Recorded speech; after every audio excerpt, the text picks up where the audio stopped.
Di sebuah sudut kota yang sibuk, di dalam sebuah rumah yang tampak tenang dari luar, hiduplah tiga manusia dengan takdir yang saling berkelindan.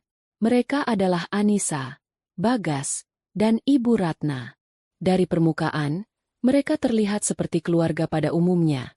Seorang suami, seorang istri, dan seorang ibu mertua.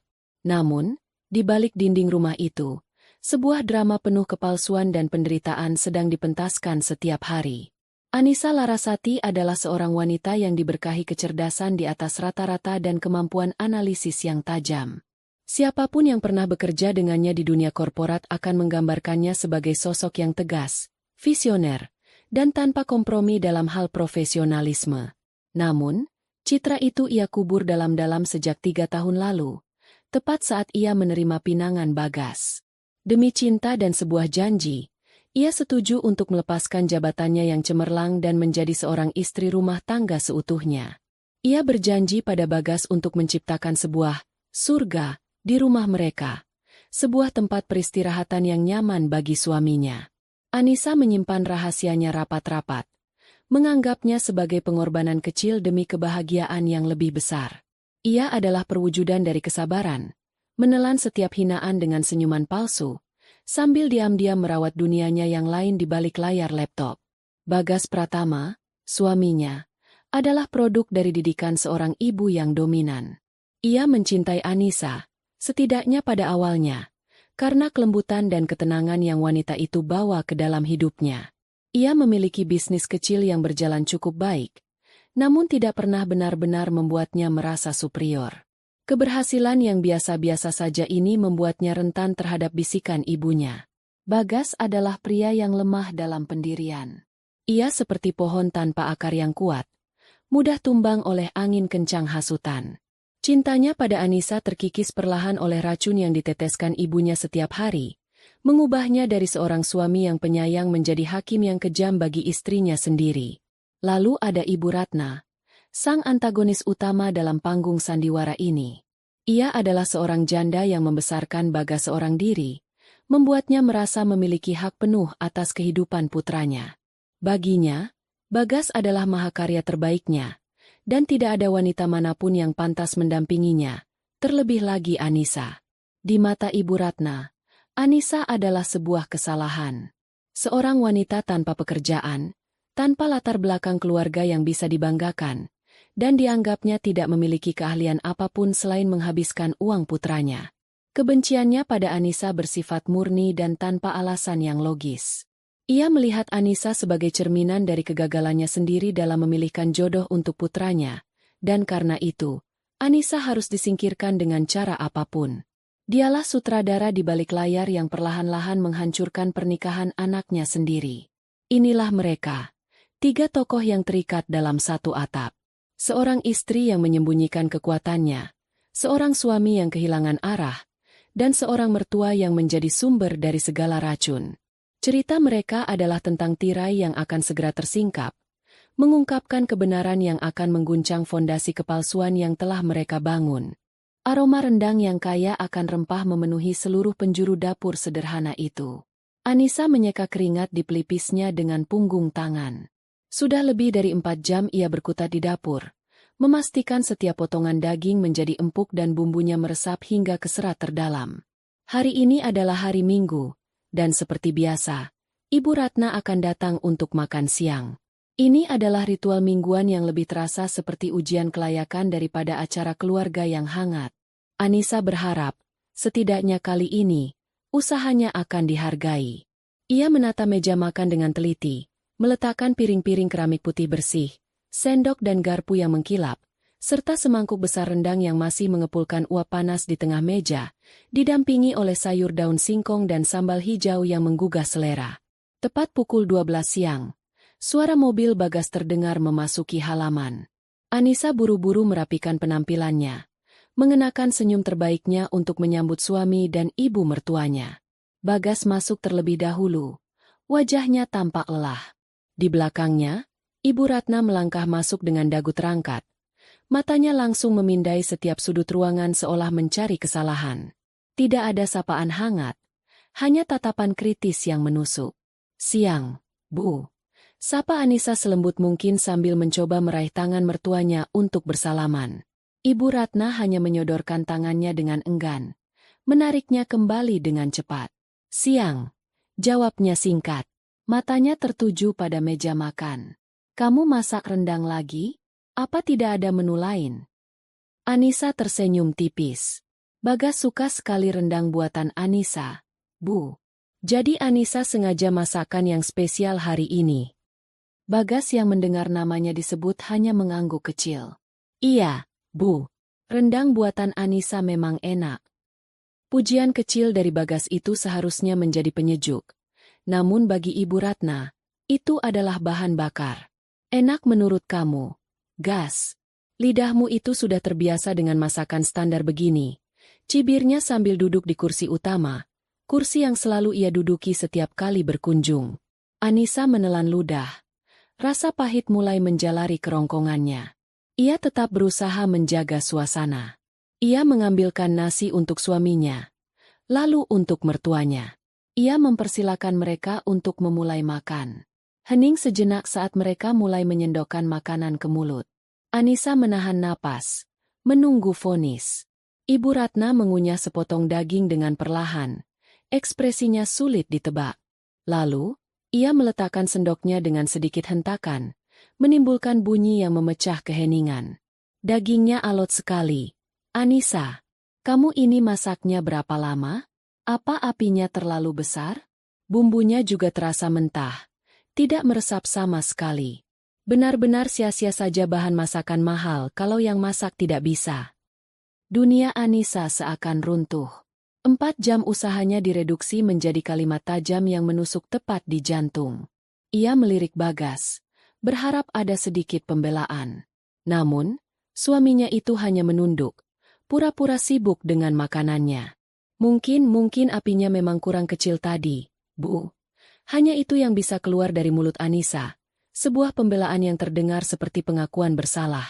Selalu saja ada alasan, sahut Ibu Ratna lagi.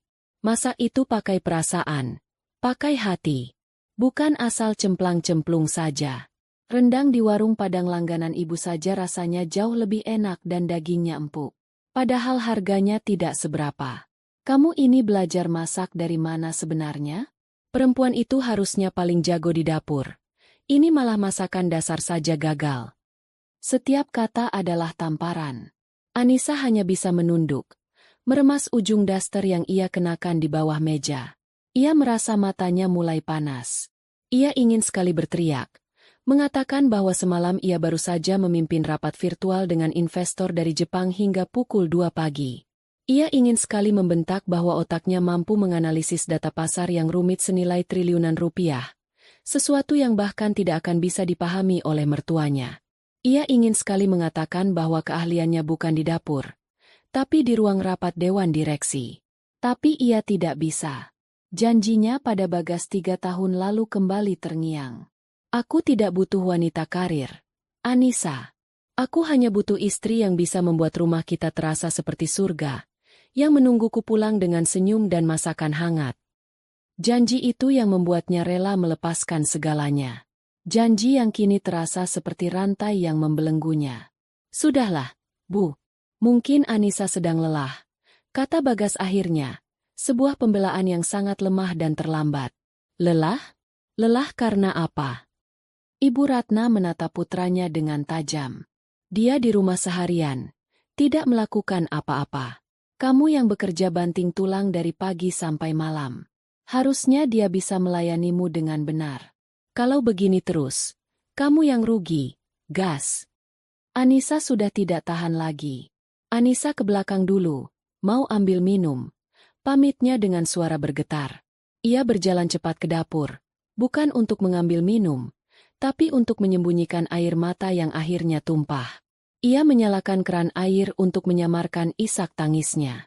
Ia menatap pantulan wajahnya di jendela dapur yang gelap. Wajah seorang wanita yang lelah, menyedihkan, dan kehilangan dirinya sendiri. Setelah berhasil menenangkan diri, ia kembali ke meja makan dengan senyum yang dipaksakan. Sisa waktu makan siang berlalu dalam keheningan yang mencekam. Hanya denting sendok dan garpu yang sesekali terdengar. Setelah selesai, seperti biasa, Anisalah yang membereskan semuanya. Mencuci piring-piring kotor sementara Bagas dan ibunya berbincang di ruang tamu. Dari dapur, ia bisa mendengar percakapan mereka. Suara Ibu Ratna terdengar jelas, penuh hasutan. Lihat kan, Gas? Kualitasnya memang seperti itu. Ibu hanya tidak mau kamu menyesal seumur hidup. Perempuan di luar sana banyak yang lebih baik, yang bisa mengurus suami, bahkan bisa bantu perekonomian keluarga. Hati Anissa terasa seperti diiris sembilu. Setelah Ibu Ratna pulang, suasana di rumah menjadi dingin. Bagas tidak mengatakan apa-apa. Ia hanya menyalakan televisi, seolah menghindari tatapan Anissa. Merasa tidak dianggap, Anissa masuk ke dalam kamar. Inilah satu-satunya pelariannya. Ia duduk di meja riasnya, membuka laptop yang tersembunyi di dalam laci. Layar laptop menyala, menampilkan bukan halaman resep atau situs belanja, melainkan dashboard analitik yang kompleks dengan grafik dan angka yang bergerak dinamis. Tangannya yang tadi gemetar saat mencuci piring, kini bergerak lincah di atas papan ketik. Wajahnya yang tadi kuyu, kini berubah menjadi serius dan fokus. Sebuah notifikasi email masuk di pojok layar. Pengirim, Hiroshi Tanaka. Subjek, Urgent. Final Approval for PT Cipta Jaya Acquisition Proposal. PT Cipta Jaya Internasional. Perusahaannya. Tempat di mana ia bukan sekadar Anissa istri Bagas, melainkan Ibu Anissa Larasati, sang manajer akuisisi strategis. Di dunia ini, pendapatnya didengar, keputusannya dihargai, dan kemampuannya diakui. Ia menarik napas dalam-dalam, merasakan kekuatan dirinya kembali. Ia baru saja akan membalas email tersebut ketika pintu kamar terbuka. Bagas berdiri di sana, menatapnya dengan pandangan curiga. "Sedang apa kamu?" tanya Bagas, nadanya dingin. Hanya lihat-lihat resep baru," jawab Anissa gugup. Buru-buru menutup jendela emailnya dan membuka tab resep masakan. Tiba-tiba ponsel Bagas berdering. Itu telepon dari ibunya. Bagas mengangkatnya dan menyalakan mode pengeras suara, entah sengaja atau tidak. Suara Ibu Ratna langsung terdengar nyaring. "Bagaimana, Gas? Sudah kamu pikirkan kata-kata ibu? Lihat itu istrimu." Bukannya introspeksi diri setelah dikritik, malah asyik mainan laptop tidak jelas. Dia itu tidak ada gunanya sama sekali untuk masa depanmu. Untuk apa kamu pertahankan perempuan tidak berguna seperti dia? Ceraikan saja. Cari yang lebih baik. Anissa membeku. Kata, ceraikan, itu terdengar begitu jelas, menggema di dalam kamar yang sunyi. Bagas tidak menjawab, hanya menatap Anissa dengan tatapan kosong yang sulit diartikan. Surga yang Anissa coba bangun dengan susah payah selama 3 tahun, kini telah retak berkeping-keping. Dan ia tahu, ini baru permulaan dari kehancurannya. Kata, ceraikan, yang dilontarkan Ibu Ratna melalui telepon itu tidak langsung lenyap di udara. Kata itu mengendap, menjadi racun pekat yang meresap ke dalam setiap celah di rumah tangga Anissa dan Bagas. Malam itu, tidak ada lagi percakapan di antara mereka. Bagas tidur memunggungi Anissa, menciptakan sebuah jurang pemisah yang dingin di atas ranjang yang seharusnya menjadi tempat mereka berbagi kehangatan. Anissa sendiri tidak bisa memejamkan mata. Langit-langit kamar menjadi layar tempat ia memutar ulang semua kenangan pahit, semua hinaan yang ia terima. Di sisinya, ia bisa merasakan kebimbangan suaminya, sebuah perang batin antara sisa-sisa cinta untuknya dan kepatuhan absolut kepada ibunya. Keesokan harinya, perang dingin berlanjut. Bagas berangkat kerja tanpa sarapan yang telah disiapkan Anissa. Ia hanya mengambil secangkir kopi, meminumnya dalam sekali teguk tanpa menatap istrinya, lalu pergi begitu saja. Pintu yang dibanting pelan terdengar lebih keras dari ledakan di telinga Anissa. Sepanjang hari, rumah terasa kosong dan menakutkan. Anissa mencoba menyibukkan diri dengan pekerjaan rumah, membersihkan setiap sudut hingga mengkilap, seolah dengan begitu ia bisa membersihkan kekeruhan dalam pernikahannya. Namun, teror sesungguhnya datang melalui telepon. Ibu Ratna kini menjalankan kampanye hasutannya dengan intensitas penuh. Siang itu, Saat Anissa sedang menjemur pakaian, ia mendengar ponsel Bagas yang tertinggal di kamar berdering. Nama, Ibu, tertera di layar. Anissa ragu sejenak. Namun rasa penasaran yang menyakitkan mendorongnya untuk mendekat. Ia tidak mengangkatnya, hanya membiarkannya berdering hingga pesan suara masuk. Dengan tangan gemetar, ia membuka rekaman pesan suara itu. Bagas, ini Ibu. Kamu jangan lupa makan siang. Ibu hanya mau mengingatkan lagi. Pikirkan masa depanmu. Nak, hidupmu itu masih panjang. Jangan sampai kamu terseret ke bawah oleh perempuan pemalas itu. Ibu hanya mau yang terbaik untukmu. Coba kamu lihat anak Pak Lurah. Istrinya seorang bidan, punya penghasilan sendiri, bisa bantu suami, keluarga jadi terpandang. Lah istrimu? Apa yang bisa dia banggakan? Apa yang bisa kamu banggakan dari dia? Nol besar. Pikirkan baik-baik. Gas. Sebelum semuanya terlambat. Anissa mematikan rekaman itu. Dadanya terasa sesak. Jadi seperti ini cara kerja racun itu.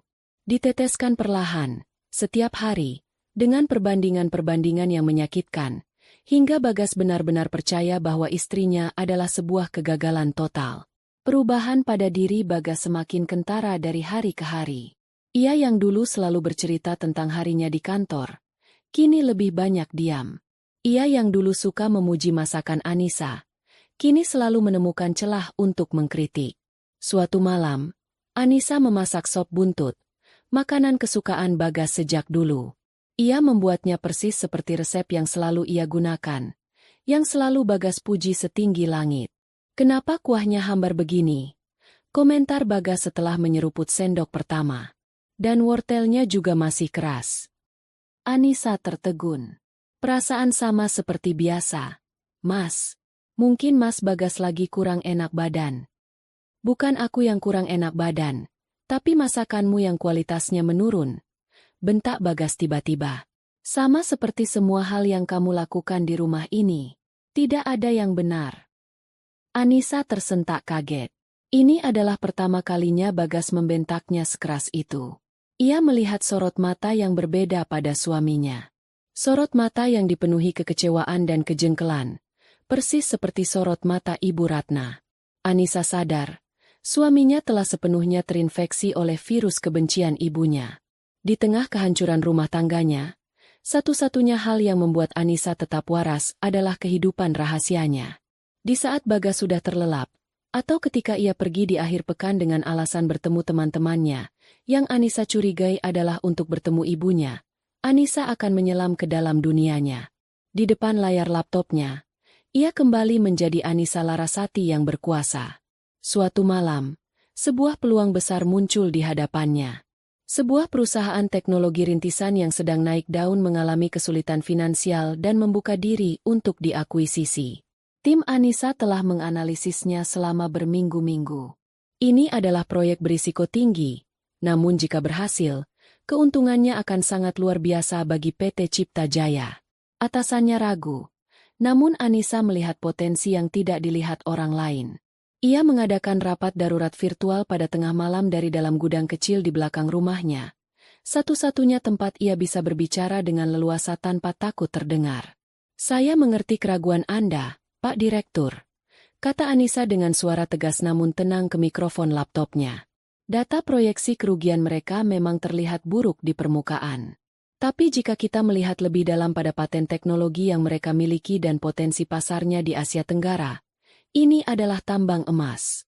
Risiko ini terukur. Saya sudah siapkan strategi mitigasinya. Saya berani mengambil tanggung jawab penuh atas proyek ini. Setelah perdebatan sengit selama 2 jam, argumen Anissa yang didukung oleh data-data akurat akhirnya berhasil meyakinkan Dewan Direksi. Mereka memberikan lampu hijau. Saat panggilan video berakhir, Anissa merasakan adrenalin kemenangan yang sudah lama tidak ia rasakan. Ia berhasil. Ia baru saja mengamankan kesepakatan bernilai ratusan miliar rupiah. Ia merasa hidup, berdaya, dan kompeten. Perasaan itu langsung menguap begitu ia kembali masuk ke dalam rumah. Ia melihat Bagas tertidur di sofa depan televisi. Di meja, piring makan malamnya masih utuh, tidak disentuh. Hati Anissa mencelos.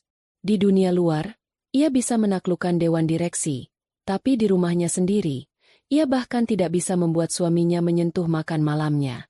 Dualitas hidupnya terasa begitu ironis dan menyakitkan. Ia sadar, sesuatu harus berakhir. Ia tidak bisa terus hidup dalam dua dunia yang saling bertolak belakang ini. Puncaknya terjadi pada hari Sabtu, seminggu setelah insiden rendang. Bagas hendak pergi ke sebuah acara reuni teman SMA-nya. Anissa sudah menyiapkan kemeja batik terbaik milik Bagas, menyetrikanya hingga licin sempurna. "Kemejaku mana?" tanya Bagas dengan nada tidak sabar. "Ini, Mas." "Sudah Anissa siapkan," jawab Anissa sambil menyodorkan kemeja itu. Bagas mengambilnya dengan kasar, lalu melemparkannya kembali ke tempat tidur. "Apa ini? Lihat kerahnya. Masih lecek begini. Kamu ini seharian di rumah kerjanya apa saja? Hah? Menyetrika satu kemeja saja tidak becus." Anissa menatap kerah kemeja itu. Tidak ada satupun kerutan di sana. Ia tahu ini bukan tentang kemeja. Ini hanyalah puncak dari gunung es ketidakpuasan yang telah ditanamkan oleh Ibu Ratna. "Tidak ada yang lecek, Mas. Coba dilihat lagi baik-baik," kata Anissa dengan suara yang mulai bergetar menahan amarah. "Oh, jadi sekarang kamu berani menyalahkan mataku? Mengatakan aku yang salah lihat?" Suara Bagas meninggi. Ponselnya berdering, dan ia langsung mengangkatnya, menyalakan mode pengeras suara seolah ingin ada saksi dalam pertunjukan ini. Suara Ibu Ratna terdengar. "Ada apa, Gas? Kok ribut-ribut?" "Ini, Bu. Istri tidak berguna ini. Disuruh siapkan kemeja saja tidak bisa. Selalu saja membuat masalah," teriak Bagas ke telepon, seolah sedang melapor pada komandannya. "Sudah Ibu bilangkan dari dulu. Dia itu hanya beban." "Beban," sahut suara Ibu Ratna dari seberang. "Cukup sudah." Kesabaran Anissa habis. Bendungan yang telah ia bangun selama 3 tahun akhirnya jebol. "Beban?" desis Anissa. Matanya menatap tajam pada Bagas. "Kamu bilang aku beban? Selama 3 tahun ini aku menuruti semua kemauanmu. Aku tinggalkan pekerjaanku. Aku tinggalkan duniaku. Hanya untuk menjadi istri yang kamu inginkan. Aku mencoba setiap hari untuk menjadi yang terbaik. Tapi semua itu tidak pernah cukup karena telingamu sudah penuh dengan racun dari ibumu." Bagas terkejut melihat Anissa yang biasanya pendiam kini berani melawan. "Berani kamu bicara seperti itu tentang ibuku? Kenapa tidak? Ibumu yang menghancurkan semuanya. Dan kamu terlalu lemah untuk membelaku. Kamu biarkan aku diinjak-injak di rumahku sendiri." Amarah Bagas meledak. Wajahnya memerah. Semua kata-kata yang telah disimpan ibunya di kepalanya kini tumpah keluar tanpa filter. "Diam kamu. Kamu memang tidak berguna. Kamu tidak memberikan apa-apa untuk keluarga ini. Aku sudah tidak tahan lagi. Kamu itu beban. Kamu tidak becus. Aku ceraikan kamu." Kata talak itu akhirnya terucap. Final, keras, dan penuh kebencian. Kata yang selama ini menjadi momok menakutkan bagi Anissa. Suara Ibu Ratna terdengar bersorak samar dari telepon sebelum Bagas mematikannya. Keheningan yang berat menyelimuti kamar. Bagas terengah-engah, tampak sedikit terkejut dengan kata-katanya sendiri, namun raut wajahnya mengeras, menunjukkan bahwa ia tidak akan menariknya kembali. Ia mengharapkan Anissa menangis, memohon, atau histeris. Namun, yang terjadi justru sebaliknya. Anissa berdiri tegak. Air mata yang tadi mengancam kini mengering. Wajahnya menunjukkan ekspresi yang aneh, campuran antara sakit hati yang mendalam dan sebuah kelegaan yang tak terduga. Rantai itu akhirnya putus. Dengan suara yang tenang dan mantap, yang mengejutkan Bagas dan dirinya sendiri, Anissa menatap lurus ke mata suaminya dan berkata, "Baik, aku terima." Bagas terpana. Ia tidak menyangka akan mendapat reaksi seperti ini. Ia mengira Anissa akan hancur, karena di matanya dan di mata ibunya, Anissa tidak punya apa-apa dan bukan siapa-siapa tanpanya. Namun, ketenangan di mata Anissa menunjukkan sesuatu yang lain. Sesuatu yang tidak ia kenali. Sesuatu yang menandakan bahwa ini bukanlah akhir bagi Anissa, melainkan sebuah awal. Awal dari sebuah pertunjukan di mana tirai akan segera ia singkapkan sendiri. Ruangan itu terasa dingin dan steril, didominasi oleh sebuah meja kayu panjang yang memantulkan cahaya lampu neon dengan pendar kusam. Di salah satu sisi meja, duduklah Bagas dan Ibu Ratna. Pengacara mereka, seorang pria parubaya berkacamata tebal, sedang sibuk menata berkas-berkas di hadapannya. Udara terasa kental dengan ketegangan, namun di sudut Bagas dan ibunya, ada aura kepuasan yang tak tersembunyikan. Hari ini adalah hari mediasi perceraian mereka. Bagi mereka, ini adalah babak final untuk menyingkirkan Anissa dari kehidupan mereka secara resmi. Ibu Ratna merapikan letak kerudungnya untuk 5 kalinya dalam 10 menit. Matanya memandang berkeliling ruangan dengan tatapan merendahkan. Kantor pengacara kecil seperti ini. Seharusnya kamu bisa sewa yang lebih baik, Gas. Bisiknya pada putranya, cukup keras agar pengacara mereka mendengarnya. Bagas hanya mengangguk kecil, mencoba terlihat tegar dan berkuasa, meski sebenarnya ada sedikit kegelisahan di dalam hatinya. Sudah cukup, Bu. Yang penting urusannya cepat selesai. Sebentar lagi dia pasti datang, memohon-mohon sambil menangis. Tentu saja, sahut Ibu Ratna dengan senyum sinis. Perempuan seperti dia mau hidup dari apa setelah ini? Paling-paling kembali ke kampungnya. Jadi gunjingan orang. Kamu harus tegas nanti, Gas. Jangan sampai luluh hanya karena air mata buayanya. Jangan berikan dia pesangon sepeser pun. Dia tidak pantas mendapatkannya. Tentu, Bu. Bagas sudah tahu. Jawabnya, menegakkan punggungnya seolah sedang mempersiapkan diri untuk sebuah pertempuran yang sudah pasti ia menangkan. Mereka berdua membayangkan Anissa akan datang dengan penampilan yang menyedihkan. Mata bengkak karena menangis semalaman, mengenakan pakaian lusuh yang sama seperti hari-hari terakhirnya di rumah. Mereka sudah menyiapkan mental untuk menghadapi drama seorang wanita yang terbuang dan putus asa. Waktu yang dijanjikan sudah lewat 5 menit. Pengacara Bagas mulai terlihat gelisah, melirik jam tangannya.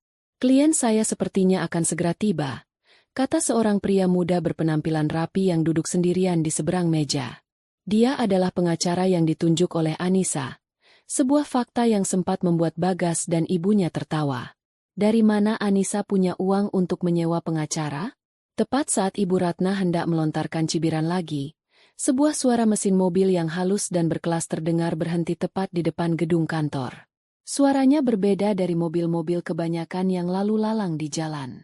Semua orang di ruangan itu secara refleks menoleh ke arah jendela. Sebuah sedan Mercedes-Benz S-Class hitam mengkilap berhenti dengan anggun. Seorang pria berseragam rapi turun dari kursi pengemudi, berjalan dengan sigap untuk membukakan pintu penumpang belakang. Bagas dan Ibu Ratna saling berpandangan. Kening mereka berkerut. Siapa pejabat atau orang kaya yang punya urusan di kantor pengacara kecil ini? Pengacara mereka bahkan sampai berdiri untuk melihat lebih jelas. Terpesona oleh pemandangan yang tak biasa itu. Lalu, dari balik pintu mobil yang terbuka, turunlah sesosok figur yang membuat napas mereka tercekat. Sepasang sepatu hak tinggi berwarna hitam pekat menapak di aspal terlebih dahulu, diikuti oleh kaki jenjang berbalut celana bahan premium yang jatuh dengan sempurna. Sosok itu berdiri tegak. Itu adalah Anissa. Tapi sekaligus bukan Anissa yang mereka kenal. Anissa yang ini tidak mengenakan daster atau pakaian rumah yang kusam. Ia mengenakan setelan blazer berwarna biru tua yang dijahit dengan presisi, menonjolkan postur tubuhnya yang tegap. Rambutnya yang biasa diikat seadanya, kini tertata rapi dalam sanggul modern yang elegan. Wajahnya dipoles riasan tipis namun profesional, menonjolkan tulang pipinya yang tegas dan tatapan matanya yang tajam. Di tangannya, ia menenteng sebuah tas kerja dari kulit asli yang tampak mahal. Ia tidak terlihat seperti korban yang putus asa. Ia terlihat seperti seorang eksekutif yang hendak memimpin rapat dewan direksi. Ia terlihat berkuasa. Bagas merasakan mulutnya kering. Jantungnya mulai berdebar kencang. Ibu Ratna membeku di kursinya.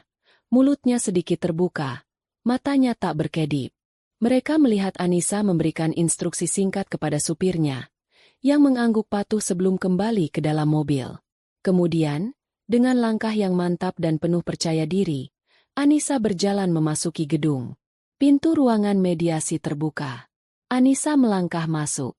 Aura dingin dan profesionalisme yang ia pancarkan seketika mengubah suhu ruangan. Ia mengangguk singkat pada pengacaranya sendiri, lalu duduk di kursi di sebelahnya. Ia meletakkan tas kerjanya di meja dengan gerakan yang tenang, sama sekali tidak melirik ke arah Bagas atau Ibu Ratna. Sikapnya seolah mereka berdua hanyalah perabot tak penting di dalam ruangan.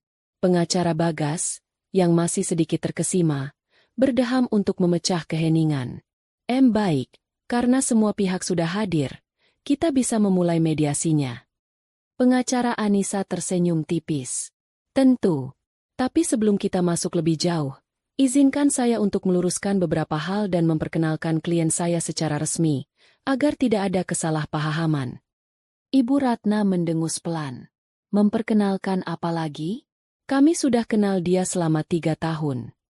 Pengacara Anissa mengabaikan cibiran itu.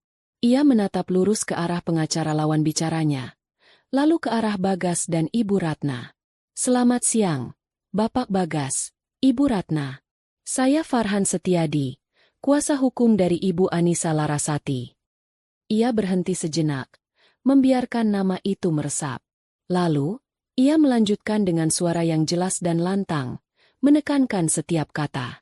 Ibu Anissa Larasati, Manajer Akuisisi Strategis untuk PT Cipta Jaya Internasional. Waktu seolah berhenti. Kata-kata itu menggantung di udara seperti pedang yang siap menghunus. Manajer Akuisisi Strategis, PT Cipta Jaya Internasional. Bagas mengulang kata-kata itu seperti orang bodoh, mencoba merangkainya menjadi sebuah kalimat yang masuk akal di otaknya. PT Cipta Jaya Internasional adalah salah satu perusahaan investasi dan pengembangan properti terbesar di negeri ini. Perusahaan raksasa yang cabangnya ada di mana-mana. Tidak mungkin. Ini pasti lelucon. Ia menatap Anissa, mencari tanda-tanda kebohongan. Tapi yang ia temukan hanyalah tatapan dingin dan datar. Tatapan seorang atasan pada bawahannya yang tidak kompeten. Ibu Ratna adalah yang pertama menemukan suaranya. Meski terdengar serak. Apa-apaan ini? Bohong. Ini semua pasti bohong. Pengacara macam apa Anda ini, mengarang cerita seperti itu? Pengacara Anissa, Farhan, tetap tenang. Ia mendorong sebuah map tipis ke tengah meja. Di dalam map itu ada salinan kartu nama, surat pengangkatan jabatan, dan slip gaji klien saya selama 3 bulan terakhir. Silakan diperiksa. Pengacara Bagas dengan tangan sedikit gemetar meraih map itu. Ia membukanya. Matanya membelalak saat melihat kop surat resmi PT Cipta Jaya Internasional. Ia melihat nama Anissa Larasati tercetak tebal di bawah jabatan, Strategic Acquisition Manager. Lalu ia melihat angka-angka di slip gaji itu. Angka yang membuat lututnya terasa lemas. Gaji bulanan Anissa lebih besar dari pendapatan bisnis Bagas selama setahun. Ini tidak mungkin. Bisik Bagas. Suaranya nyaris hilang. Ia menatap wanita di seberang meja. Wanita yang selama ini ia sebut tidak becus, beban, dan tidak berguna. Wanita yang memasak untuknya, mencuci pakaiannya, dan membersihkan rumahnya. Ternyata, di balik daster lusuhnya, wanita itu adalah seorang petinggi di perusahaan raksasa. Saat itulah Anissa akhirnya angkat bicara. Untuk pertama kalinya dalam pertemuan itu, ia menatap lurus ke mata Bagas. Tatapannya menusuk, tanpa kehangatan, tanpa cinta, hanya ada kekecewaan yang membeku. Kenapa, Mas? Terkejut? Suaranya terdengar asing, tegas dan tanpa getar emosi. PT Cipta Jaya Internasional. Mungkin nama itu terdengar familiar di telingamu. Bagas masih terlalu syok untuk menjawab. Anissa melanjutkan, setiap katanya adalah sebuah pukulan telak. Setahu saya, perusahaan itu baru saja menolak proposal kerjasama yang diajukan oleh perusahaan milik ayahmu minggu lalu. Proposal itu masuk ke meja divisi saya. Ia berhenti sejenak, membiarkan informasi itu meresap. Dan saya yang menandatangani surat penolakannya. Alasannya, Proposalnya tidak memiliki visi jangka panjang dan fundamental bisnis yang kuat. Dengan kata lain, tidak layak. Gemar. Itulah satu kata yang bisa menggambarkan suasana hati Bagas dan Ibu Ratna. Kebenaran itu menghantam mereka seperti badai. Bukan hanya Anissa adalah seorang manajer kaya, tapi ia juga adalah orang yang secara langsung menghancurkan harapan bisnis keluarga mereka. Syok itu begitu besar, begitu total, hingga mereka bahkan tidak bisa lagi bernapas dengan benar. Tirai telah tersingkap, dan pemandangan di baliknya adalah sebuah neraka penghinaan yang baru saja dimulai. Keheningan yang pecah setelah pernyataan terakhir Anissa lebih memekakan telinga daripada teriakan manapun. Pengacara Bagas menatap kliennya dengan pandangan bingung dan sedikit frustrasi, seolah bertanya, bagaimana bisa kau tidak tahu hal sepenting ini? Ibu Ratna duduk membatu. Wajahnya yang tadi angkuh kini pucat pasi seperti kertas. Semua kesombongan dan keangkuhannya menguap dalam sekejap, digantikan oleh kengerian yang nyata. Bagas adalah yang pertama berhasil keluar dari kelumpuhan syoknya. Logika dan harga dirinya hancur lebur, menyisakan satu insting primitif, kepanikan. Ia mendorong kursinya ke belakang dengan kasar, berdiri, dan melangkah terhuyung-huyung mendekati sisi meja Anissa. Wajahnya adalah kanvas dari penyesalan dan ketidakpercayaan. Anissa. Panggilnya, menggunakan panggilan mesra yang sudah lama tidak ia ucapkan. Suaranya terdengar parau dan putus asa. Kenapa? Kenapa kamu tidak pernah bilang semua ini padaku? Kita bisa bicarakan ini baik-baik. Kita bisa batalkan semua ini. Ia mengulurkan tangannya, mencoba meraih lengan Anissa, mencari sebuah kehangatan yang dulu selalu ia dapatkan. Namun, Anissa menarik lengannya dengan cepat. Sebuah gerakan kecil yang tajam dan penuh penolakan. Tatapannya sedingin es. Jangan sentuh aku, desis Anissa. Penolakan itu menyadarkan Ibu Ratna dari keterpakuannya. Namun, reaksinya berbeda total dari Bagas. Syoknya dengan cepat bertransformasi menjadi kemarahan yang meluap-luap. Ini adalah mekanisme pertahanan satu-satunya yang ia miliki. Jika ia tidak bisa menerima kenyataan, maka ia akan menyerang sumber dari kenyataan itu. Penipu, teriaknya. Suaranya melengking tinggi di dalam ruangan yang sunyi. Ia menunjuk Anissa dengan jari gemetar. Dasar wanita penipu. Jadi selama ini kamu sengaja, Kamu sengaja menyamar jadi orang miskin, hidup susah di rumah kami, hanya untuk mempermalukan anakku di saat seperti ini. Kamu sengaja membiarkan kami menghinamu agar kamu punya alasan untuk membalas dendam. Licik. Kamu wanita paling licik yang pernah aku temui. Tuduhan itu begitu absurd. Namun di kepala Ibu Ratna yang dipenuhi keangkuhan, itu adalah satu-satunya penjelasan yang masuk akal. Ia tidak mungkin salah menilai orang. Anissalah yang pasti telah menipu mereka semua dari awal. Anissa menolehkan kepalanya perlahan ke arah Ibu Ratna. Sebuah senyum tipis yang sama sekali tidak mencapai matanya tersungging di bibirnya. Senyum itu lebih menakutkan dari amarah manapun. Menipu. Anissa bertanya dengan nada tenang yang mengerikan. Bukankah ibu yang selama ini selalu mengatakan bahwa saya tidak selevel dengan keluarga ibu? Bahwa saya tidak pantas untuk Bagas? Ia berhenti sejenak, menatap lurus ke mata mertuanya yang kini dipenuhi amarah dan ketakutan. Ternyata ibu benar. Level kita memang sangat berbeda. Kata-kata itu menghantam Ibu Ratna seperti tamparan tak terlihat. Lalu, Anissa kembali mengalihkan perhatiannya pada Bagas, yang masih berdiri mematung dengan ekspresi memelas. Dan kamu, Mas, lanjut Anissa. Suaranya sedikit melembut, namun menyimpan kepahitan yang dalam. Kamu bertanya kenapa aku tidak pernah bilang? Coba kita bayangkan sejenak. Jika aku bilang dari awal, apa yang akan terjadi? Apakah kalian akan menghargaiku sebagai Anissa? Atau kalian hanya akan melihatku sebagai mesin pencetak uang? Ia menggelengkan kepalanya pelan. Aku tahu jawabannya. Kalian akan memanfaatkanku. Ibunya akan meminta uang untuk arisannya, untuk pamer pada teman-temannya. Dan kamu? Kamu akan merasa semakin rendah diri karena istrimu lebih sukses, lalu melampiaskannya dengan cara lain. Aku memberimu persis apa yang kamu minta 3 tahun lalu, Mas. Seorang istri rumah tangga seutuhnya. Aku menjalankan peranku dengan sempurna. Ternyata, itu pun masih belum cukup baik untuk kalian. Kalian tetap menganggapku sampah. Setiap kalimat adalah belati yang menguliti semua kepalsuan dan kebohongan diri Bagas. Ia tidak bisa membantah. Semua yang dikatakan Anissa adalah kebenaran yang memalukan. Melihat kliennya terdesak, Farhan, pengacara Anissa, memutuskan untuk mengambil alih. Ia berdeham, menarik perhatian semua orang kembali ke tujuan awal pertemuan itu.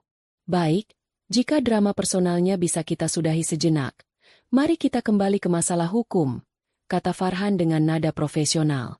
Ia membuka sebuah map lain yang lebih tebal. Mengenai pembagian aset dan konsekuensi finansial dari perceraian ini. Ia menatap Bagas.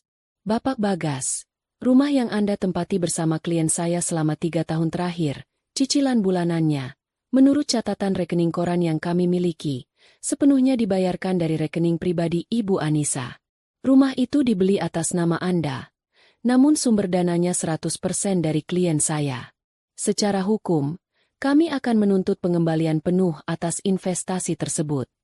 Bagas terhuyung mundur seolah baru saja menerima pukulan di ulu hatinya. Rumah itu adalah satu-satunya aset terbesar yang ia miliki, kebanggaannya. Ia selalu berpikir uang muka dari ayahnya dan gajinya yang membayarnya. Ia tidak pernah tahu Anissa mentransfer uang dalam jumlah besar ke rekeningnya setiap bulan untuk menutupi cicilan itu. Farhan belum selesai. Ia melanjutkan. Selanjutnya, mobil sedan yang saat ini Bapak Bagas gunakan sehari-hari.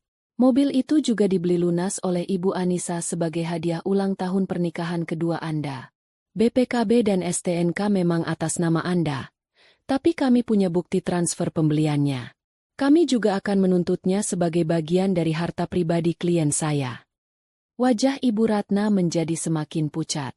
Mobil itu yang selalu ia pamerkan pada tetangga, mengatakan betapa suksesnya putranya. Ternyata, itu pun milik menantunya yang ia hina. Dan beberapa aset investasi lain yang diatasnamakan Bapak Bagas, yang modal awalnya juga berasal dari klien saya. Farhan terus berbicara, menjabarkan satu persatu aset yang ternyata berakar dari kekayaan Anissa. Dunia Bagas dan Ibu Ratna runtuh total.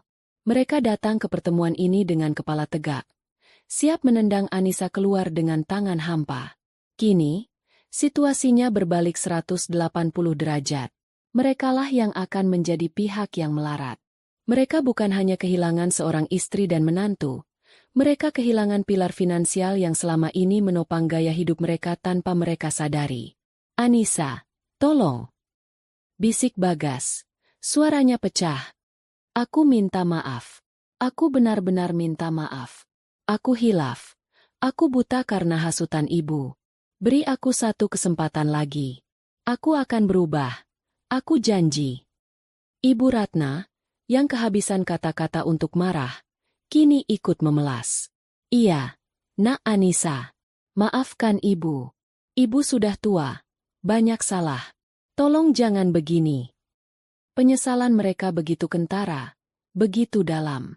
Namun, penyesalan itu terlambat. Terlambat 3 tahun.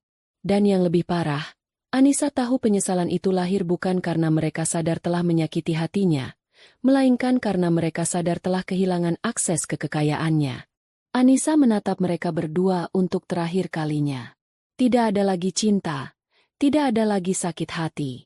Yang ada hanya kehampaan. Ia sudah selesai. Ia berdiri dari kursinya dengan gerakan anggun. Ia merapikan blazernya, mengambil tasnya, dan memberikan anggukan singkat pada pengacaranya. Urus sisanya, Pak Farhan, katanya dengan suara tegas. Saya ada rapat lain yang lebih penting. Kalimat itu adalah paku terakhir di peti mati harapan Bagas. Rapat lain lebih penting. Pernikahan mereka, drama ini, bahkan tidak lagi menjadi prioritas dalam hidup Anissa. Ia berjalan menuju pintu, punggungnya lurus, langkahnya mantap. Ia tidak menoleh ke belakang sama sekali. Pintu tertutup di belakangnya, meninggalkan keheningan yang menyiksa. Bagas jatuh terduduk di kursinya, menyembunyikan wajahnya di kedua telapak tangannya. Ibu Ratna menatap kosong ke arah pintu yang baru saja tertutup. Air matanya mulai mengalir tanpa suara. Mereka telah membuang sebuah berlian, hanya untuk menyadari bahwa mereka kini harus hidup di atas tumpukan debu yang mereka ciptakan sendiri. Penyesalan itu datang terlambat, dan rasanya jauh lebih menyakitkan daripada yang pernah mereka bayangkan. Jika ada kata yang bisa menggambarkan kehidupan Anissa setelah badai perceraian itu, kata itu adalah bernapas. Selama 3 tahun, ia hidup dalam kondisi sesak napas yang kronis, tercekik oleh ekspektasi, hinaan, dan kepalsuan. Kini, ia akhirnya bisa menghirup udara sepuasnya, dan udara itu terasa begitu manis dan membebaskan. Ia pindah dari rumah kenangan pahit itu ke sebuah apartemen servis di jantung distrik bisnis kota.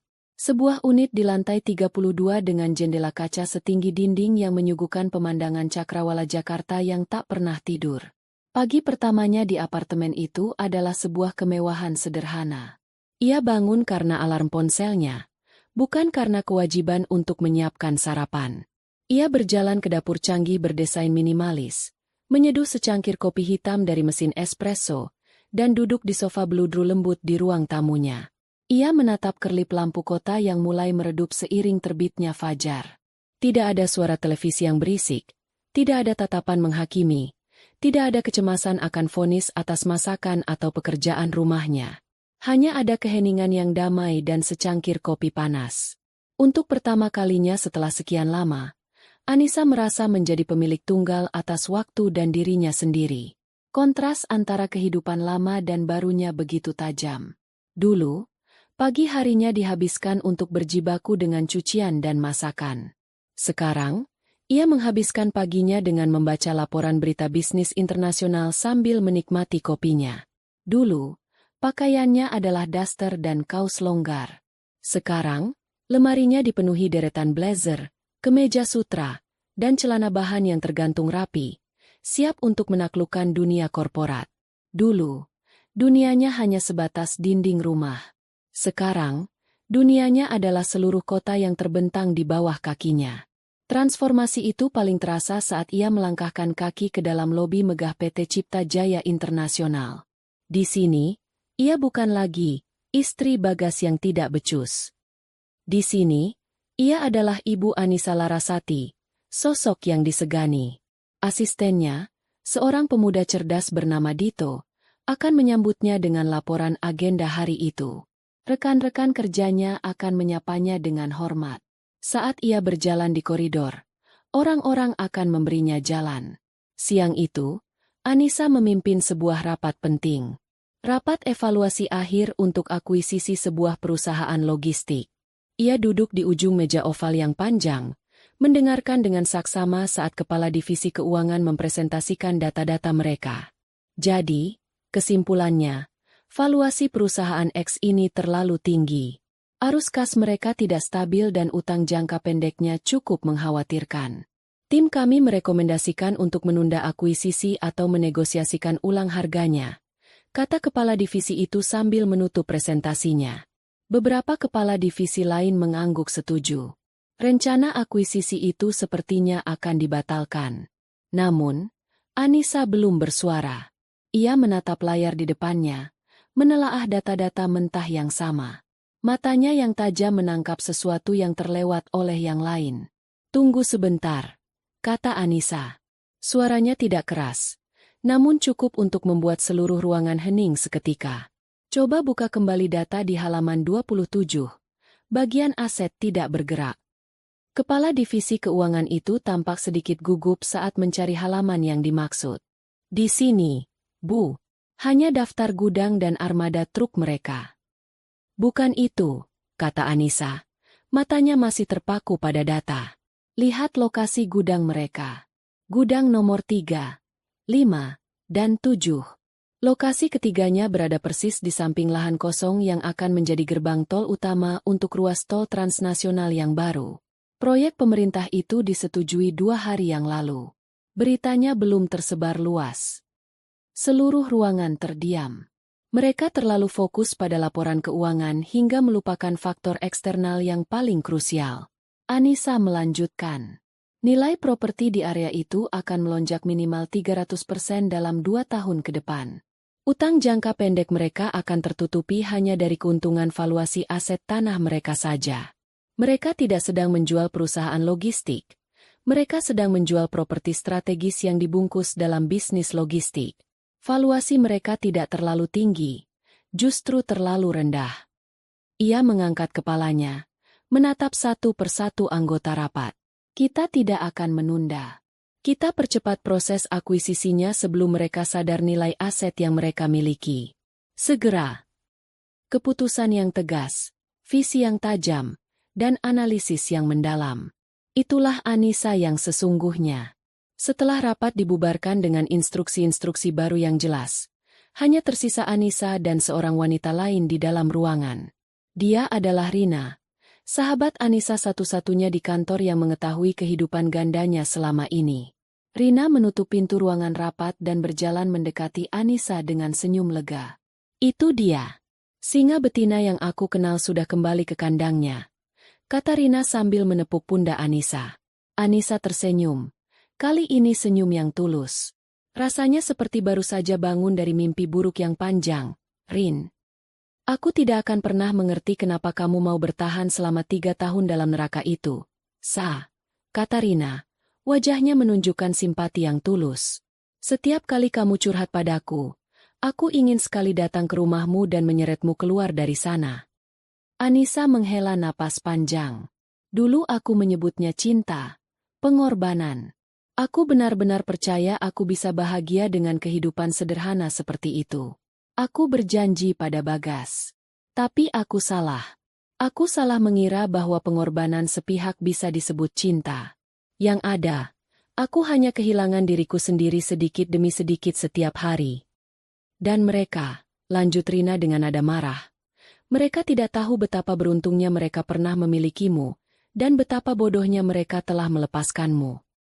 Mereka akan segera tahu, Rin, jawab Anissa pelan. Namun ada kilat yang berbahaya di matanya.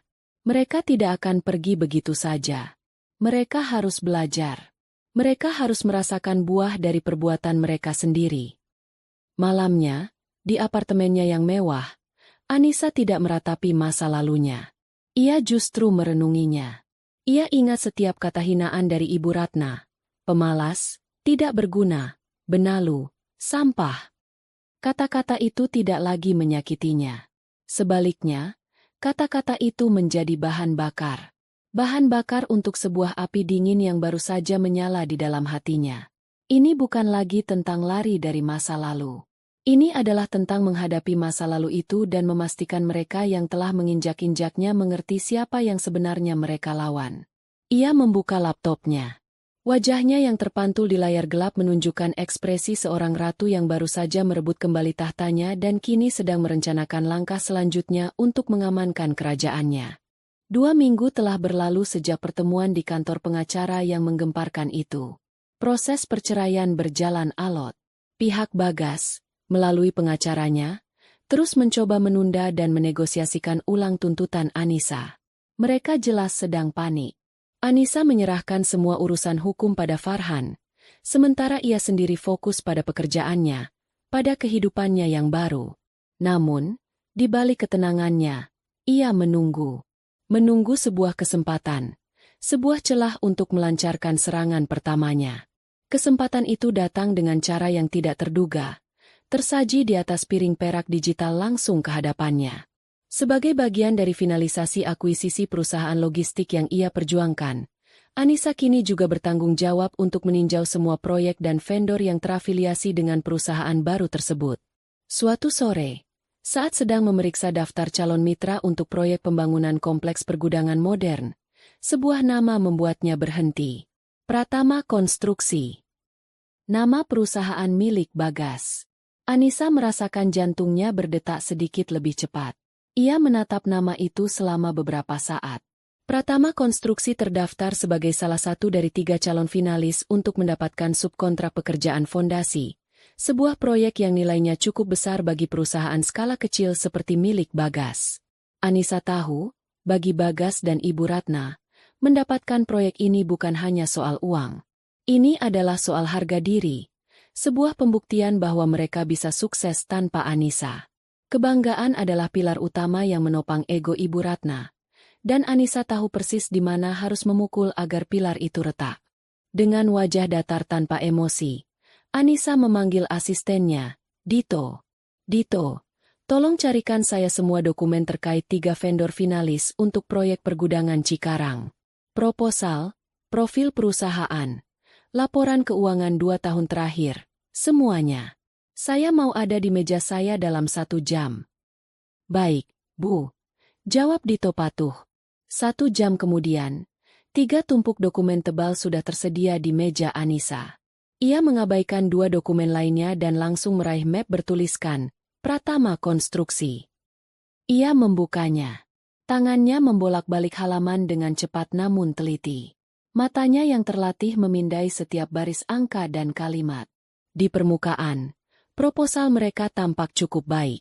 Namun, Anissa bisa melihat apa yang tidak dilihat oleh orang lain. Ia melihat kelemahan-kelemahan yang tersembunyi di baliknya. Arus kas yang terlalu bergantung pada satu klien besar. Portofolio pengalaman yang minim dalam proyek berskala serupa.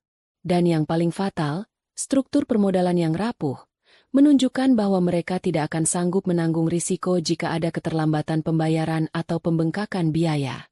Secara profesional, perusahaan Bagas adalah vendor berisiko tinggi. Anissa bersandar di kursinya. Ia bisa saja mengabaikan ini. Ia bisa saja membiarkan proses seleksi berjalan apa adanya. Dan mungkin saja perusahaan Bagas lolos karena penawaran harga mereka yang lebih rendah. Tapi itu bukan gayanya. Balas dendam yang ia inginkan bukanlah balas dendam buta yang melanggar aturan. Balas dendamnya adalah balas dendam yang cerdas, elegan, dan dilakukan di bawah payung profesionalisme yang tak terbantahkan. Ia akan menghancurkan Bagas bukan dengan cara ilegal, tapi dengan menggunakan standar tinggi yang sama yang Bagas dan ibunya gunakan untuk menghakiminya. Namun kali ini dengan tolok ukur yang nyata dan bisa dipertanggungjawabkan. Ia membuka laptopnya dan mulai mengetik sebuah memo rekomendasi untuk Dewan Direksi perusahaan yang baru diakuisisi. Jemarinya menari di atas papan ketik, merangkai kalimat-kalimat tajam yang berbalut bahasa korporat yang dingin. Kepada Dewan Direksi PT Karya Megah. Perihal rekomendasi vendor proyek pergudangan Cikarang. Setelah melakukan peninjauan mendalam terhadap 3 kandidat final, Divisi Akuisisi Strategis PT Cipta Jaya Internasional menemukan beberapa poin krusial. Kandidat A dan B menunjukkan rekam jejak yang solid dan kesehatan finansial yang stabil. Namun, untuk kandidat C, Pratama Konstruksi, ditemukan beberapa bendera merah. Berdasarkan analisis risiko finansial, struktur permodalan mereka teridentifikasi lemah dan sangat rentan terhadap fluktuasi pasar. Portofolio mereka juga belum teruji untuk proyek dengan skala dan kompleksitas seperti ini. Kesimpulan, demi menjaga kelancaran dan keamanan investasi jangka panjang pada proyek ini, kami merekomendasikan untuk tidak melanjutkan Pratama Konstruksi ke tahap selanjutnya dan memfokuskan negosiasi pada kandidat A dan B. Keputusan ini diambil murni untuk mitigasi risiko dan memastikan standar kualitas tertinggi. Saat mengetik nama, Pratama Konstruksi, ia teringat ucapan Ibu Ratna di meja makan. Anakku itu pengusaha sukses, tidak seperti kamu yang hanya benalu. Anissa tersenyum tipis.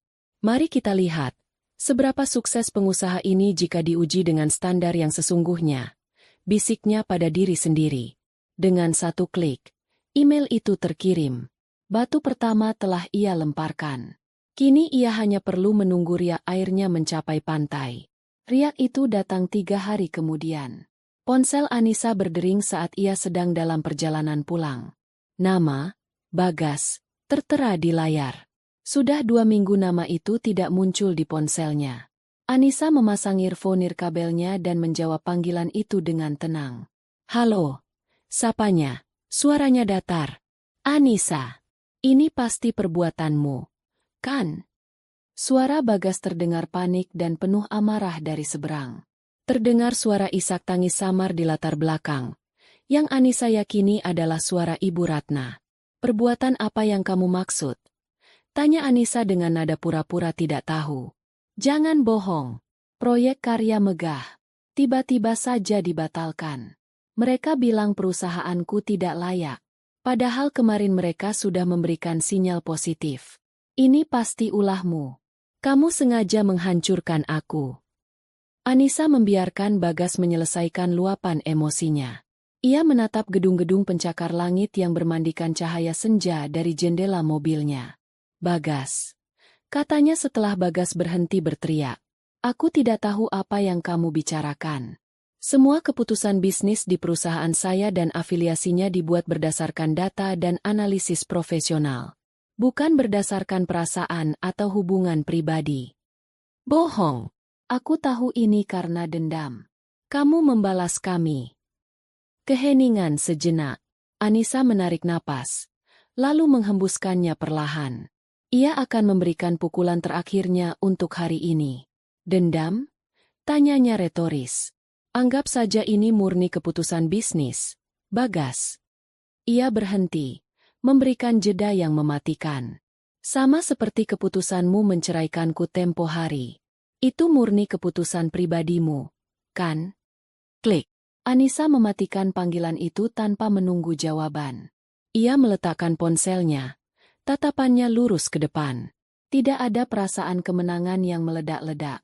Yang ada hanyalah kepuasan dingin yang menusuk. Serangan pertama berhasil. Kebanggaan mereka telah ia gores. Dan ia tahu, ini baru permulaan dari runtuhnya kerajaan pasir yang mereka bangun dengan kesombongan. Dampak dari penolakan proyek oleh PT Karya Megah menghantam Pratama Konstruksi bukan seperti ombak, melainkan seperti tsunami. Proyek itu adalah satu-satunya harapan Bagas untuk menopang bisnisnya yang sudah lama sakit. Ia telah menggunakan sisa modalnya untuk persiapan dan lobi, bertaruh besar pada satu kemenangan. Dan kini, ia kalah telak. Surat-surat tagihan dari pemasok bahan bangunan yang tadinya hanya rintik gerimis, kini menjadi badai utang yang siap menenggelamkan kapalnya yang sudah oleng. Bagas menghabiskan hari-harinya di kantor kecilnya yang pengap, menatap tumpukan map dan angka-angka merah di laporan keuangannya. Wajahnya yang dulu cukup tampan kini kuyu, dihiasi lingkaran hitam di bawah mata dan tarikan garis stres di dahinya. Ia menelepon ke sana kemari, mencoba mencari pinjaman, mencoba mencari proyek kecil lain, namun kabar tentang penolakannya oleh perusahaan afiliasi PT Cipta Jaya Internasional entah bagaimana sudah menyebar di kalangan bisnis konstruksi. Stempel, tidak layak, dari perusahaan sebesar itu secara efektif telah membunuhnya. Tidak ada yang mau mengambil risiko bekerja sama dengannya. Di rumah, suasananya tidak lebih baik. Rumah yang dulu menjadi istana kebanggaan Ibu Ratna kini terasa seperti penjara yang dingin. Telepon rumah mereka terus berdering, bukan dari teman arisan, melainkan dari para penagih utang. Mereka terpaksa mulai menjual barang-barang. Dimulai dari perhiasan-perhiasan lama milik Ibu Ratna, yang ia lepaskan dengan air mata dan harga diri yang tercabik-cabik. Lalu lukisan-lukisan di dinding, perabot antik, hingga akhirnya, Bagas harus membuat keputusan yang paling memalukan. Mobilnya harus kita jual, Bu, kata Bagas suatu malam. Suaranya pelan dan kalah. Ibu Ratna yang sedang duduk di sofa menatapnya dengan pandangan kosong. Mobil itu. Kita butuh uangnya untuk menutupi utang yang paling mendesak. Bank sudah mengirim surat peringatan ketiga untuk cicilan rumah. Tidak ada lagi yang bisa dikatakan.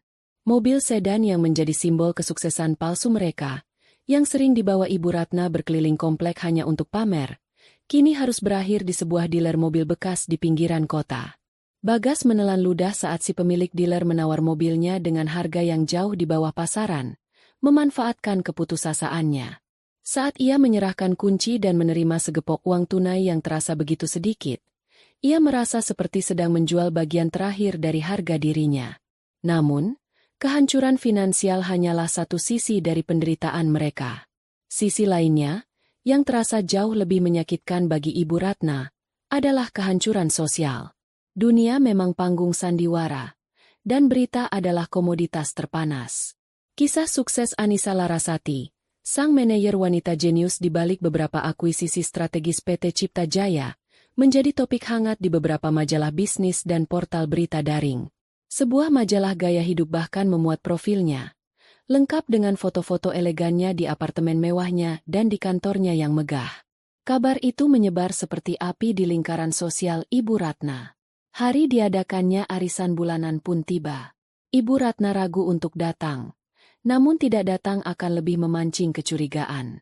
Maka, dengan mengenakan pakaian terbaiknya yang tersisa dan memoles senyum palsu di wajahnya, ia melangkah masuk ke rumah sahabatnya, tempat arisan diadakan. Awalnya semua berjalan seperti biasa. Obrolan ringan, pameran tas baru, dan keluhan tentang asisten rumah tangga. Namun, Ibu Ratna merasa tatapan para sahabatnya berbeda dari biasanya. Ada rasa ingin tahu, dan lebih buruk lagi, ada rasa kasihan. Lalu, Bu Wati, anggota arisan yang mulutnya paling tidak bisa direm, membuka topik itu. Bu Ratna, selamat ya, katanya dengan nada yang sulit diartikan. Ibu Ratna mengerutkan kening. Selamat untuk apa? What? Itu loh, menantunya. Wah, hebat sekali ya ternyata. Saya baru baca profilnya di majalah Sinergi Bisnis. Anissa Larasati. Fotonya cantik, pintar, sukses lagi, petinggi di Cipta Jaya. Kan? Luar biasa. Bu Ratna pasti bangga sekali punya menantu seperti itu. Seluruh ruangan hening. Semua mata kini tertuju pada Ibu Ratna. Pertanyaan itu adalah sebuah jebakan yang manis. Jika ia mengakuinya, ia akan terlihat bodoh karena telah membuang menantu sehebat itu. Jika ia menyangkalnya, ia akan terlihat menyedihkan. Oh iya, Anissa, jawab Ibu Ratna, mencoba tertawa kecil meski tenggorokannya tercekat. Dia memang anak yang pintar. Loh, bukannya kalian sudah? Bu Tini, yang duduk di sebelahnya, tidak menyelesaikan kalimatnya, tapi semua orang di ruangan itu mengerti. Bukannya mereka sudah cerai. Wajah Ibu Ratna memerah padam. Ia bisa merasakan keringat dingin mulai membasahi punggungnya. Hanya sedang ada masalah sedikit. Biasa, anak muda.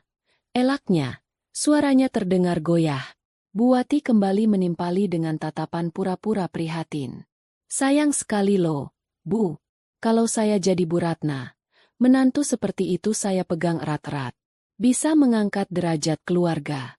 Zaman sekarang susah cari perempuan yang paket lengkap seperti itu. Ini malah dilepaskan. Anak ibu, si Bagas, apa tidak menyesal? Setiap kata adalah tusukan. Ibu Ratna merasa seperti sedang ditelanjangi di depan semua orang. Kebanggaannya yang selama ini menjadi baju zirahnya, kini terkoyak hingga tak bersisa. Ia tidak tahan lagi. Dengan alasan sakit kepala mendadak, ia pamit pulang lebih awal, meninggalkan teman-temannya yang ia tahu akan langsung menjadikannya bahan gosip terpanas hingga arisan bulan depan. Ia tiba di rumah dengan langkah gontai, membanting pintu dengan keras. Bagas, yang sedang termenung di ruang tamu, terkejut. Ada apa, Bu? Ada apa katamu? Bentak Ibu Ratna, melampiaskan semua penghinaan yang baru saja ia terima pada putranya. Di luar sana semua orang menertawakan kita. Mereka memuji-muji perempuan itu setinggi langit. Dan mereka mengasihani kita. Kita dikasihani. Bagas, ini semua gara-gara kamu. Kenapa kamu bisa begitu bodoh sampai tidak tahu siapa istrimu sendiri selama 3 tahun? Kenapa jadi salah Bagas? Bukankah ibu yang setiap hari menyuruh Bagas untuk menceraikannya? Balas Bagas, tak mau kalah. Keputusasaan membuatnya berani melawan ibunya untuk pertama kali. Pertengkaran hebat pun terjadi. Mereka saling menyalahkan, saling meneriakkan kegagalan masing-masing. Rumah yang tadinya adalah kerajaan kecil mereka kini telah menjadi medan perang 2 jiwa yang kalah. Malam itu, mereka tidak lagi berbicara. Hanya duduk di sudut ruangan yang berbeda, di dalam kegelapan yang mereka ciptakan sendiri. Kerajaan pasir mereka telah runtuh sepenuhnya, hanya menyisakan penyesalan dan keputusasaan. Di tengah keheningan itu, mereka berdua sampai pada satu kesimpulan yang sama. Hanya ada satu orang yang bisa menolong mereka. Dan untuk itu, mereka harus menelan sisa-sisa harga diri mereka yang terakhir dan datang memohon di bawah kaki sang ratu yang pernah mereka usir. Lobi gedung PT Cipta Jaya Internasional adalah sebuah manifestasi dari kekuasaan.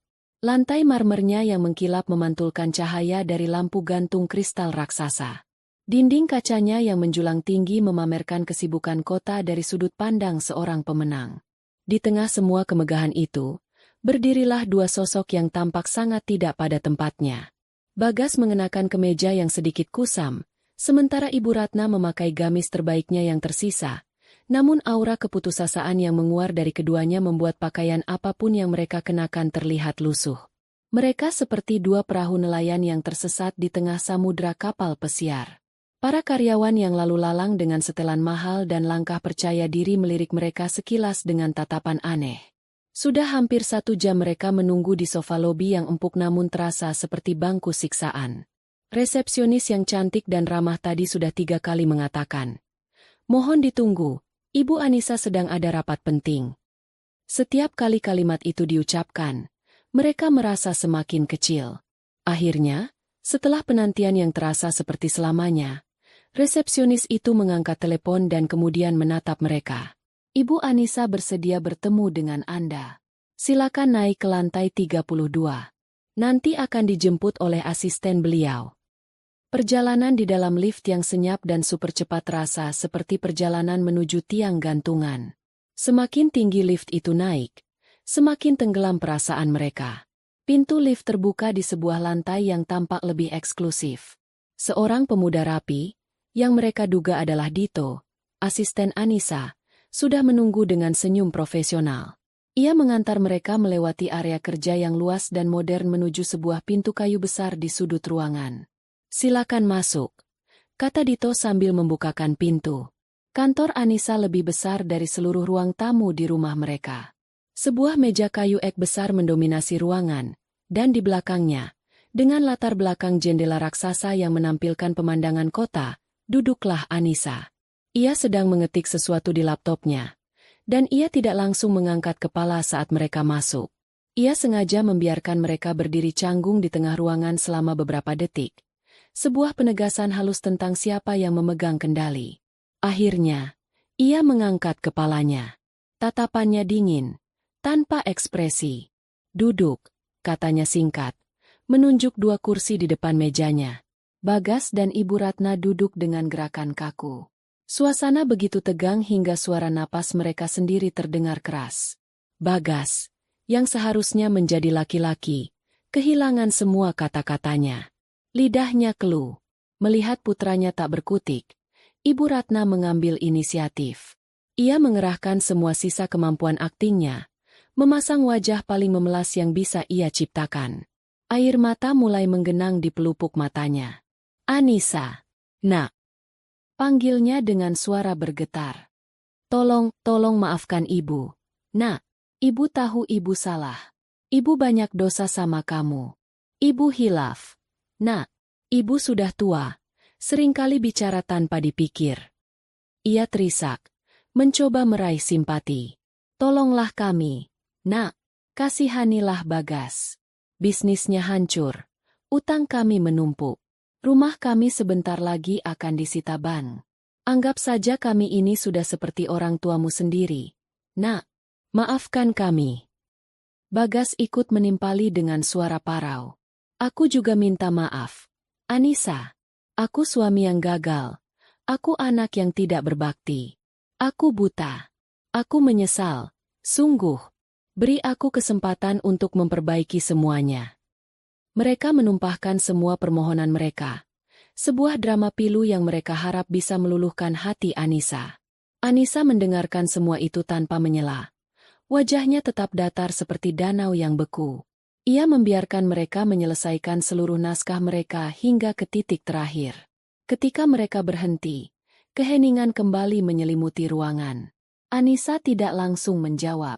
Sebaliknya, ia melakukan sesuatu yang sama sekali tidak mereka duga.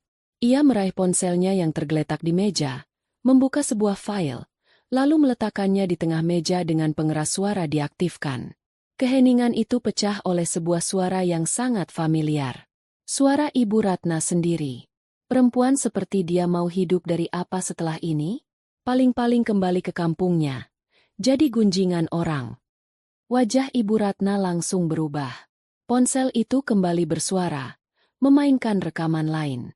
Lihat itu istrimu.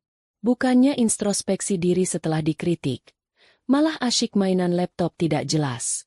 Dia itu tidak ada gunanya sama sekali untuk masa depanmu.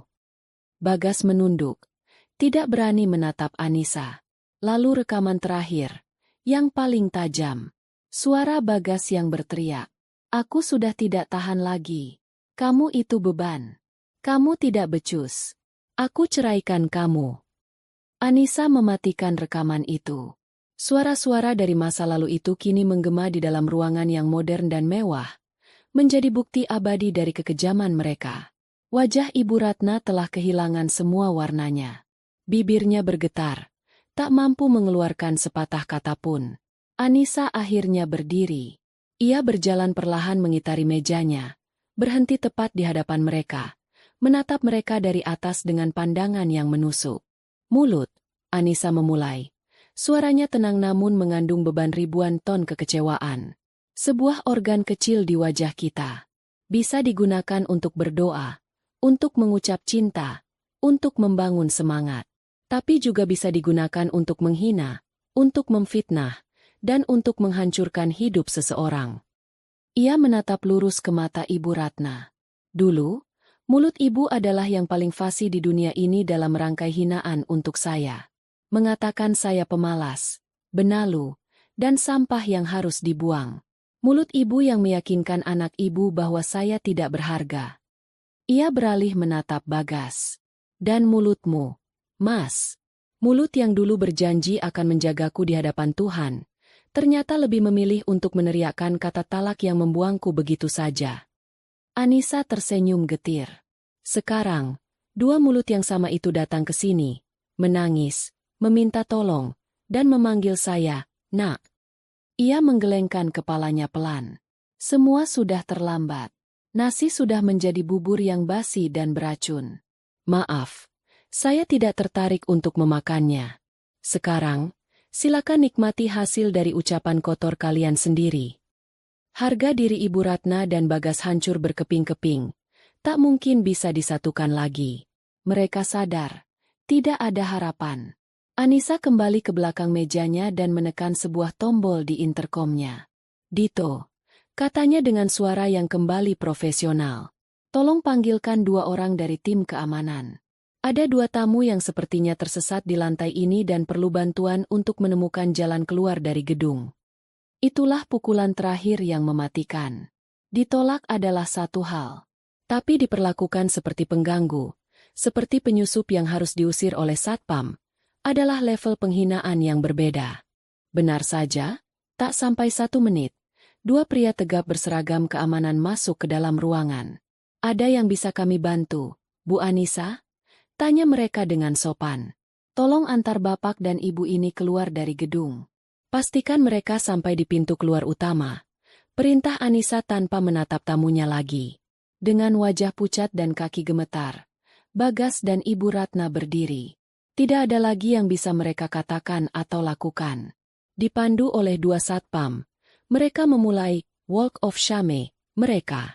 Melewati kantor Anissa, menyusuri koridor yang ramai, menuruni lift kaca, dan melintasi lobi yang megah di bawah tatapan puluhan pasang mata yang ingin tahu. Setiap langkah terasa seperti 1 mil. Setiap tatapan terasa seperti cambukan. Pintu kaca otomatis yang besar itu akhirnya tertutup di belakang mereka, memisahkan mereka dari dunia Anissa yang gemerlap. Mereka kini berdiri di trotoar yang panas dan bising, kembali menjadi rakyat jelata yang kalah. Diusir, dipermalukan, dan tanpa harapan. Kerajaan pasir mereka tidak hanya runtuh, tetapi abunya pun telah diterbangkan angin hingga tak bersisa.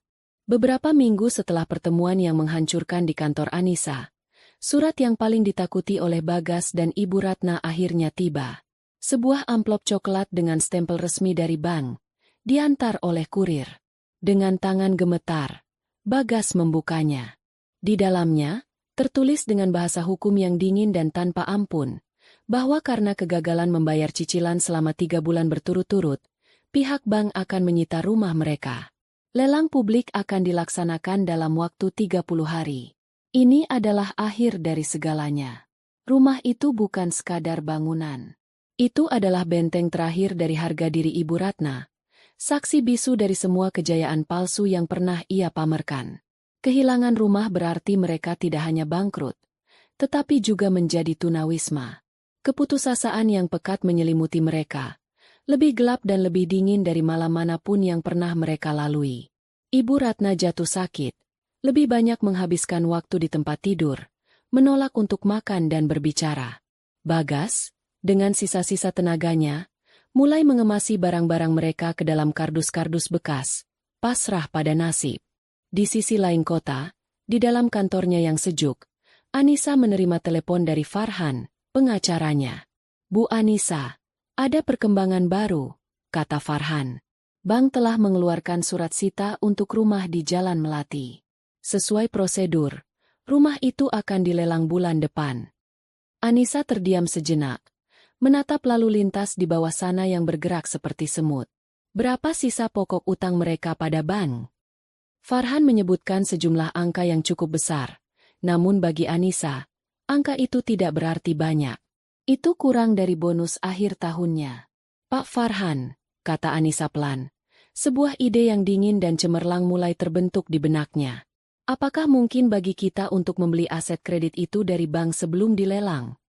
Farhan terdiam di seberang telepon, mencerna instruksi kliennya. "Secara teknis, mungkin, Bu. Kita bisa melakukannya melalui salah satu firma investasi mitra kita untuk menghindari konflik kepentingan langsung. Tapi jika boleh saya bertanya, untuk apa? Bukankah lebih mudah membiarkan ban melelangnya dan kita menuntut sisa aset lain sebagai ganti rugi?" Anissa tersenyum tipis. Pengacaranya adalah orang hukum. Ia berpikir secara logis. Tapi ini bukan lagi soal logika. Ini soal keadilan puitis. Membiarkan ban menyitanya akan membuat mereka menjadi korban. Pak, mereka akan terusir, dikasihani orang, lalu mungkin akan pindah ke kota lain dan memulai hidup baru yang sederhana. Itu terlalu mudah. Ia melanjutkan, suaranya kini terdengar mantap. "Saya tidak mau mereka pergi. Saya mau mereka tetap di sana, di dalam rumah itu. Tapi saya mau mereka tahu, setiap detik mereka bernapas di dalam rumah itu, mereka melakukannya atas belas kasihan saya." Farhan akhirnya mengerti. Ini bukan tentang uang. Ini adalah langkah terakhir. Sebuah skakmat yang akan mengunci raja dan ratu di papan catur untuk selamanya. "Saya mengerti, Bu. Akan segera saya proses." 2 minggu kemudian, di saat Bagas dan Ibu Ratna sedang menatap tumpukan kardus dengan putus asa, bel rumah mereka berbunyi. Di depan pintu berdiri Farhan, mengenakan setelan rapi, membawa sebuah map kulit. Mereka mengira Farhan datang untuk membahas sisa detail perceraian. "Selamat siang," sapa Farhan dengan sopan. "Ada apa lagi, Pak?" tanya Bagas dengan nada lelah. "Kami sudah tidak punya apa-apa lagi untuk diberikan." "Saya datang bukan untuk meminta," jawab Farhan. "Saya datang untuk memberitahu bahwa lelang atas rumah ini telah dibatalkan." Bagas dan Ibu Ratna saling berpandangan. Secercah harapan yang mustahil tiba-tiba menyala. Apakah ada keajaiban? Apakah bank berbaik hati? "Dibatalkan? Maksud Bapak?" tanya Ibu Ratna, suaranya serak. "Aset kredit atas rumah ini," Farhan menjelaskan dengan perlahan dan jelas, "telah dibeli lunas dari pihak bank oleh sebuah firma investasi. Efektif per hari ini, utang Anda bukan lagi kepada bank." Lalu kepada siapa?" tanya Bagas, jantungnya berdebar. "Siapa malaikat penolong misterius ini?" Farhan tidak menjawab dengan kata-kata. Ia membuka map kulitnya, mengeluarkan selembar dokumen, dan meletakkannya di atas meja kopi di hadapan mereka. Dokumen itu adalah surat perjanjian baru. Di bagian paling atas, di bawah judul "Perjanjian Sewa-Menyewa", tertera nama pemilik aset yang baru. Pemilik aset, Anissa Larasati. Waktu seolah membeku. Bagas membaca nama itu berulang-ulang. Otaknya menolak untuk memproses informasi tersebut. Ibu Ratna mencondongkan tubuhnya, matanya menyipit. Dan saat ia berhasil membaca nama itu, sebuah erangan tertahan keluar dari tenggorokannya. Ia jatuh terduduk kembali ke sofa. Tubuhnya lemas seolah semua tulangnya telah dilunakkan. Ini bukan pertolongan. Ini adalah hukuman tingkat tertinggi. Farhan melanjutkan penjelasannya dengan nada profesional yang sama. Ibu Anissa tidak berniat mengusir Anda dari rumah ini. Anda berdua diizinkan untuk tetap tinggal. Namun, status Anda kini bukan lagi pemilik, melainkan penyewa. Ia mendorong dokumen itu lebih dekat. Ini adalah kontrak sewa. Anda diwajibkan membayar uang sewa bulanan langsung ke rekening yang ditunjuk oleh Ibu Anissa. Jumlahnya tidak besar, hanya cukup untuk menutupi biaya perawatan dan pajak. Jika Anda setuju, silakan tanda tangani. Jika tidak, Anda punya waktu 7x24 jam untuk mengosongkan rumah ini. Pilihan macam apa itu? Diusir menjadi tunawisma, atau tetap tinggal di neraka ciptaan mereka sendiri? Mereka kini adalah tawanan di dalam istana mereka sendiri. Setiap dinding yang dulu menjadi saksi kesombongan mereka, kini menjadi pengingat abadi akan kekalahan mereka. Setiap sudut rumah yang pernah dibersihkan Anissa, kini secara harfiah menjadi milik Anissa. Mereka akan tidur di kamar yang dimiliki Anissa, makan di dapur yang dimiliki Anissa, dan hidup di bawah atap yang dimiliki Anissa. Penderitaan abadi bukanlah kesakitan fisik yang tiada henti. Penderitaan abadi adalah penghinaan psikologis yang harus mereka telan setiap hari, setiap jam, setiap menit. Setiap kali Bagas harus mentransfer uang, sewa, pada awal bulan, ia akan diingatkan bahwa ia adalah seorang pecundang yang hidup dari belas kasihan wanita yang ia buang.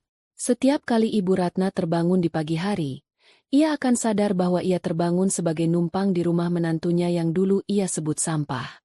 Dengan tangan yang lebih gemetar dari seorang pesakitan yang akan dieksekusi, Bagas mengambil pulpen itu. Air mata mengalir di pipinya tanpa ia sadari. Di sampingnya, Ibu Ratna hanya bisa menangis tanpa suara. Bagas menandatangani kontrak itu. Kemudian, dengan bantuan Farhan, Ibu Ratna yang setengah sadar juga membubuhkan tanda tangannya. Saat Farhan pergi meninggalkan rumah itu, ia meninggalkan 2 jiwa yang telah hancur lebur. Mereka tidak lagi memiliki apa-apa, bahkan harga diri untuk sekadar marah atau menangis meraung-raung. Mereka telah jatuh ke dalam jurang penderitaan yang mereka gali sendiri, sebuah jurang yang dasarnya adalah belas kasihan dingin dari sang ratu, dan mereka tahu, mereka tidak akan pernah bisa memanjat keluar. Selama sisa hidup mereka. 1 tahun kemudian. Mentari pagi baru saja mulai menampakkan dirinya di ufuk timur Jakarta, menebarkan cahaya keemasan yang menembus jendela kaca apartemen Anissa. Anissa berdiri di balkonnya, secangkir teh hangat di tangannya, menatap kota yang menggeliat bangun. Sudah 1 tahun sejak ia menutup babak paling kelam dalam hidupnya dan menulis babak baru dengan tintanya sendiri. Angin pagi yang sejuk menerpa wajahnya, terasa seperti belayan lembut dari kebebasan. Kemarahan dan kepahitan yang dulu pernah membara di hatinya kini telah padam, hanya menyisakan abu ketenangan. Ia tidak lagi merasa perlu memantau kehidupan Bagas dan Ibu Ratna. Balas dendamnya telah selesai pada hari mereka menandatangani kontrak sewa itu. Sisanya hanyalah konsekuensi yang berjalan otomatis, sebuah sistem yang ia ciptakan untuk berjalan dengan sendirinya. Awalnya, setiap awal bulan, saat melihat notifikasi transfer dari Bagas, ada sedikit rasa puas yang dingin. Namun seiring berjalannya waktu, perasaan itu memudar. Notifikasi itu kini tak lebih dari sekadar transaksi bisnis lain dalam hidupnya yang sibuk. Sebuah pengingat samar akan masa lalu yang terasa semakin jauh. Bagas, seperti yang ia dengar dari Farhan, kini bekerja sebagai mandor proyek kecil. Gajinya pas-pasan untuk membayar sewa dan kebutuhan sehari-hari. Ibu Ratna menjadi pendiam dan lebih sering mengurung diri. Mereka menjalani hukuman mereka dalam keheningan. Pagi itu, saat Anissa sedang bersiap-siap untuk ke kantor, asistennya, Dito, mengirim pesan singkat. Pagi, Bu. Titipan bulanan dari Jalan Melati sudah masuk. Sudah saya teruskan ke rekening yayasan anak seperti biasa. Anissa tersenyum tipis membaca pesan itu. Sejak 6 bulan lalu, ia memutuskan untuk tidak menggunakan uang sewa itu untuk dirinya sendiri. Uang yang lahir dari penderitaan itu ia salurkan ke sebuah yayasan yang membantu pendidikan anak-anak kurang mampu.